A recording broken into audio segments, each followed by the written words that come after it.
వ్యవసాయదారుల గురించి, మహిళల గురించి, చిన్నపిల్లల గురించి, పెద్దవాళ్ళ గురించి అనేక రకాల స్కీములు ఇస్తున్నారు. ఆ స్కీములన్నీ మీకు అందుతున్నాయా లేదా?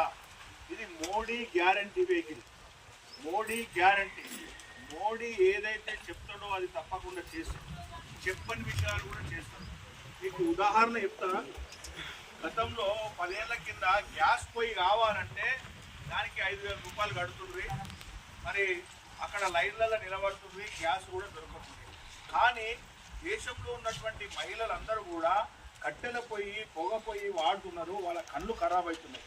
కాబట్టి మా మహిళల యొక్క కళ్ళు బాగుండాలి, ఆరోగ్యం బాగుండాలని చెప్పేసి మరి అంత డబ్బు పెట్టి కొనే స్తోమత లేదు. కాబట్టి ఉజ్వల స్కీమ్, ఉజ్వల కింద గ్యాస్ పొయ్యి ఇచ్చింది. గ్యాస్ పొయ్యి అందరికి వచ్చిందా రాలేదా? ఒకసారి